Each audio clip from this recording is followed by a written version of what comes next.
Texas was a prospering state in 1885 when Chester William Nimitz was born in the tiny town of Fredericksburg. The great western plains provided vast opportunities for farming and raising cattle to anyone who was willing to venture into unknown territory. Nimitz was born into just such a pioneering family, one whose faith for their country's future formed the bedrock for their children's heritage.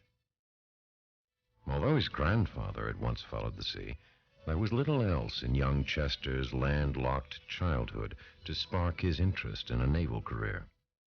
As Nimitz was growing, so was America's Navy.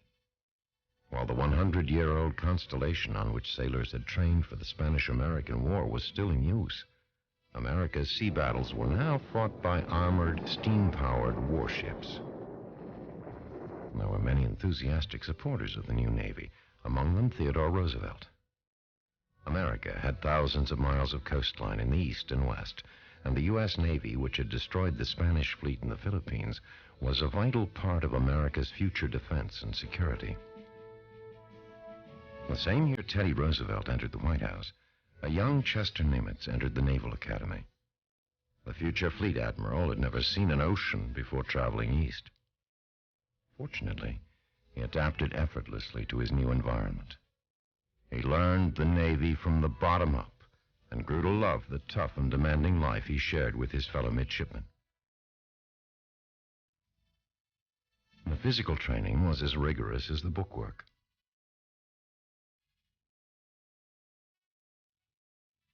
Although American naval tradition extended back to the Revolution, during Nimitz's days at Annapolis, the service was focused on the future. Nimitz graduated 7th in a class of 114. Upon graduation, he was required to serve 2 years at sea before becoming an ensign in the regular Navy. At the time Chester Nimitz joined the fleet, one of America's first submarines was being tested. It was a technological marvel, one with which Nimitz would soon become familiar. After serving several years in the Far East, Nimitz was among a group of worthy young men selected to form what eventually became the Navy's submarine corps. In 1912, Lieutenant Nimitz wrote the following passage in his journal. Improvement in the size, motor power, and speed of a submarine craft of the near future will result in a most dangerous offensive weapon. His prediction became a reality during World War I, when the submarine became an integral part of modern warfare. By 1918, Nimitz was one of the most experienced submariners in the service. But a broad and varied background was essential to a man's career in the Navy, and the best place to acquire that background was the service fleet. As a captain, Nimitz commanded major warships in the 20s and 30s, including the cruisers Chicago and Augustus. It was during those years that he had the opportunity to study the kinds of sea and air operations which later proved to be invaluable tools in the war against Japan. As America built up its Navy, the Japanese were forging one of the finest fleets that the world had ever seen. On the fateful day of December 7th, 1941, at Pearl Harbor, the United States found out just how formidable the Japanese Navy was.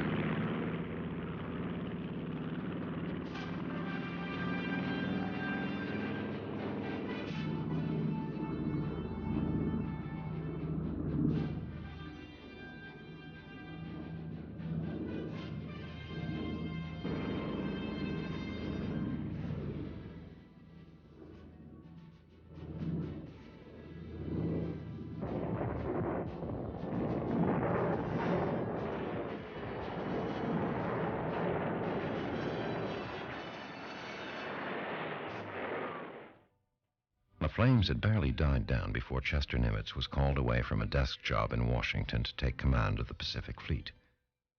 It was a tough task during a bleak time, and it would take an extraordinary individual to restore hope and deliver victory. Nimitz was to prove equal to the task.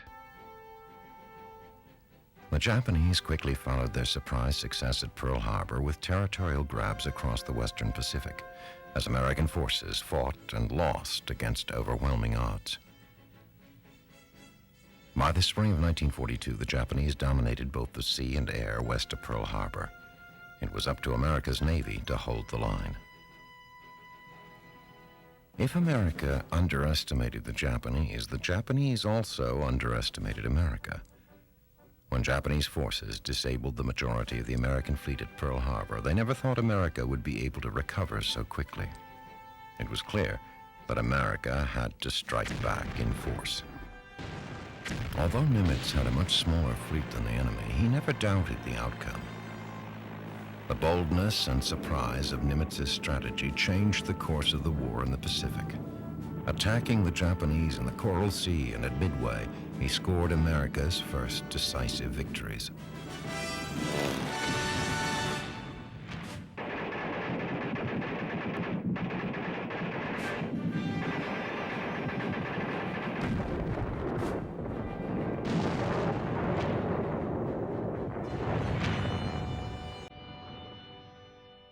Nimitz expressed the gratitude of the nation when he decorated many of the Navy pilots and sailors who had helped turn back the enemy. As the war in the Pacific changed from one of desperate defense to one of confident offense, the need for careful coordination intensified. The combined naval and armed forces, under the command of both Nimitz and General Douglas MacArthur, battered down the walls of Japan's Pacific Empire. But the war, and the grand strategy that was winning it, was not entirely planned in the conference room. On an inspection tour with Admiral Halsey and Navy Secretary Frank Knox, Nimitz conferred with combat veterans in the Solomons following the bitter 6-month struggle for Guadalcanal. On Kwajalein, Nimitz inspected what was left of Japanese defenses after American forces had hit the island. Wrecked equipment and fire-scorched beaches told the story.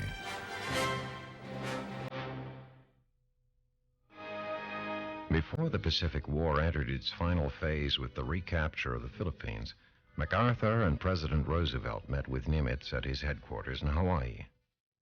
Just prior to the meeting, word arrived that U.S. forces had captured Saipan, piercing Japan's inner defense perimeter. Although Nimitz and the other American leaders were unaware of it, the Japanese General Staff had already asked its government for a peace settlement with the United States.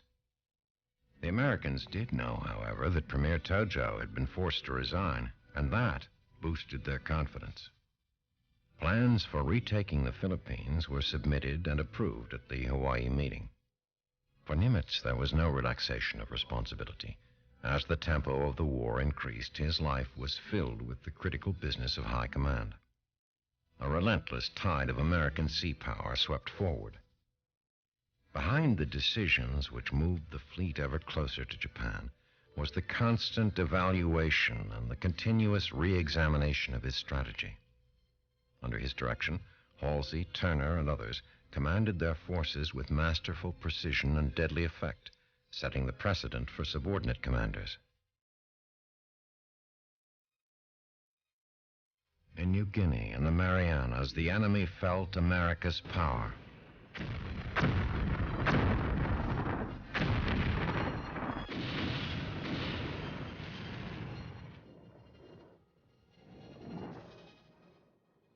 Finally, the day came. October 20th, 1944. American soldiers stormed the beaches of Leyte Island in the Philippines. As the Japanese prepared to defend themselves against the American attack, their adherence to a cause already lost carried them to fanatical excess.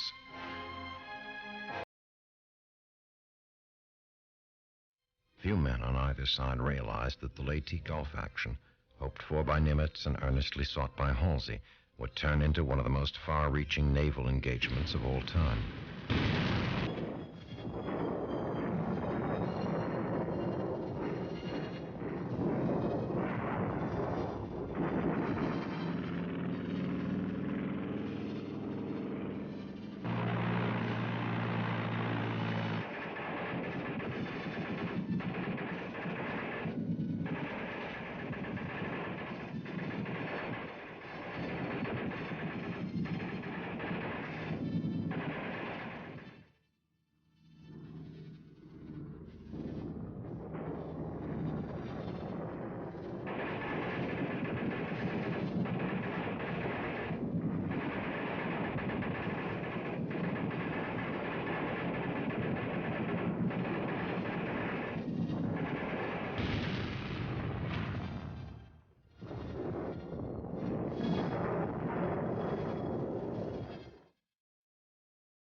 lengthy battle for the Philippines cost the Japanese Navy 4 aircraft carriers, 3 battleships, 10 cruisers, 9 destroyers, and all hope of ever winning a sea battle against the American fleet.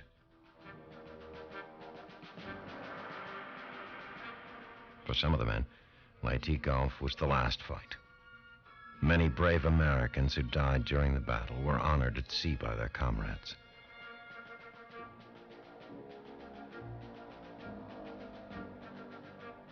The liberation of the Philippines soon became a certainty, and Nimitz urged his commanders forward. As they closed in on the enemy, Halsey's carriers were both the cavalry and artillery of the Navy. As the power of the Japanese war machine withered and began to die, American ground forces gained control, island by island.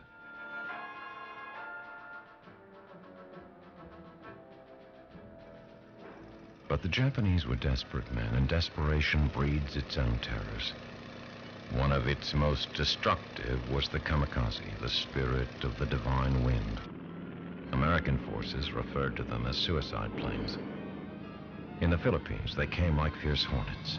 They attacked alone or in groups. For a while, it seemed like the attacks would never stop coming.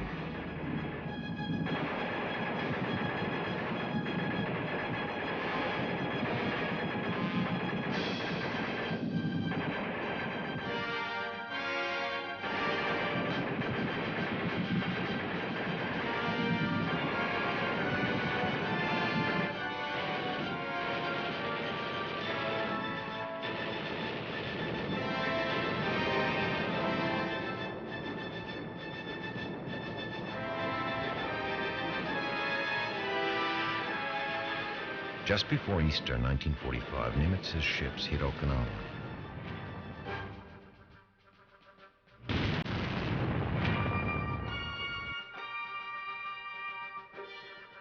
All told, 183,000 troops participated in the landing, with the heaviest naval support in the Pacific. Okinawa represented the final, but by no means the easiest obstacle on the road to Japan. As the troops streamed inland from the beaches, the opposition stiffened. It was a last-ditch effort by the Japanese.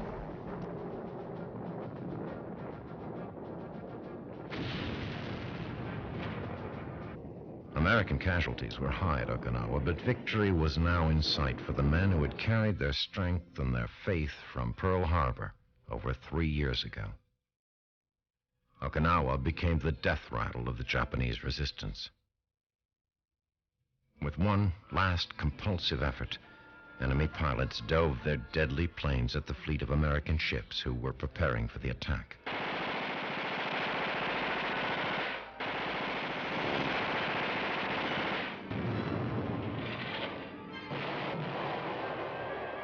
In June, it ended. 4,000 enemy aircraft had found their graves. The only fire in the sky was the setting sun. Nimitz went ashore at Okinawa to view the aftermath. The hope and confidence that were born at Coral Sea and Midway during the dark and doubtful days of 1942 were now fulfilled. These were the men who had suffered the hardships of Guadalcanal and the frustration of New Guinea. Men who had won ringing victories in the Philippines and on the tiny island of Iwo Jima. This was their final triumph. Okinawa, the doorway to Japan.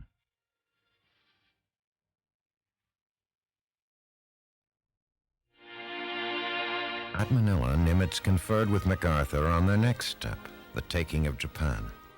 The concentrated naval and ground forces of the Allies prepared for the final assault on the Japanese home islands. From long experience, both Nimitz and MacArthur expected that the Japanese would fight until driven into the sea. But it was not to be. With their military and naval might smashed beyond recovery, with their cities bombed to rubble, the enemy surrendered unconditionally. For Fleet Admiral Chester Nimitz, it was a solemn moment, a moment of grave reflection.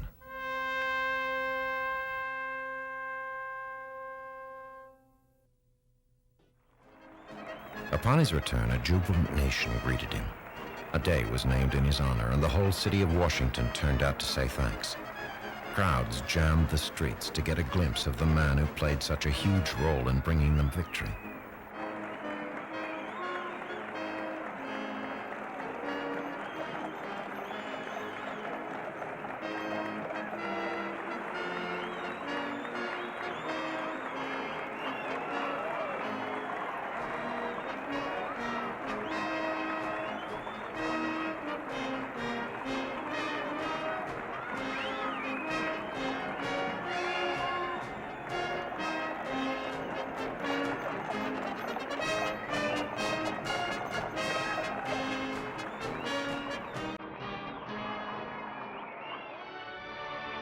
At the Capitol building, he went before a special joint session of Congress where he expressed his feelings to the assembled lawmakers.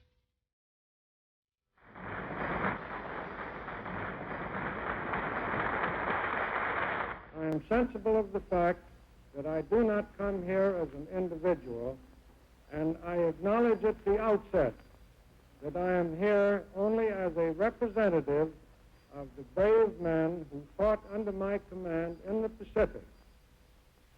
Some of them are here with me today.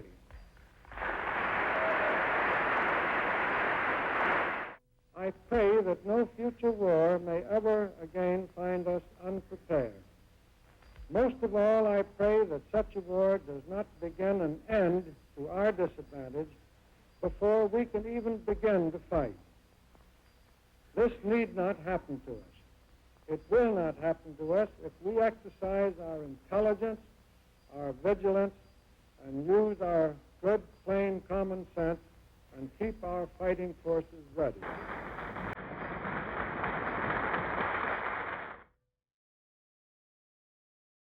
The Admiral's welcome had its lighter side when he smoked the pipe of peace before beginning his new role as America's post-war Chief of Naval Operations.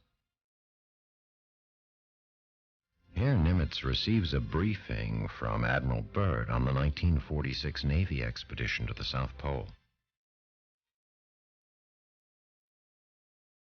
One of the many honorary degrees Nimitz received was awarded in a colorful ceremony at Columbia University in 1947.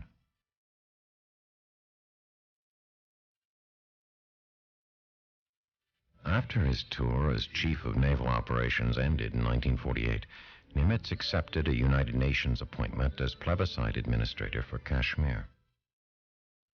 Few of Nimitz's experiences with the United Nations yielded more pleasure than a visit from members of the Japanese Diet. The one-time enemy had become a friend, and the man who had been instrumental in their defeat joined in welcoming them to the community of free nations. In 1951, after Nimitz resigned his United Nations post, President Truman appointed him chairman of a special commission on internal security. Later in life, he continued to be active in naval affairs by serving as a special assistant to the Secretary of the Navy.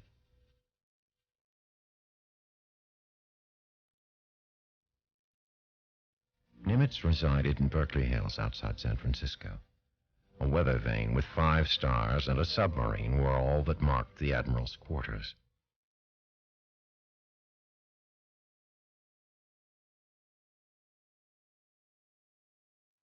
Nimitz will forever be bound to the sea and to the great American naval tradition.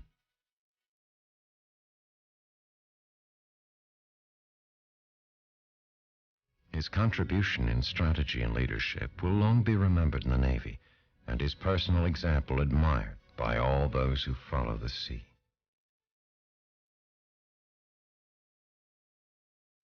A remarkable life, a remarkable man, Chester W. Nimitz.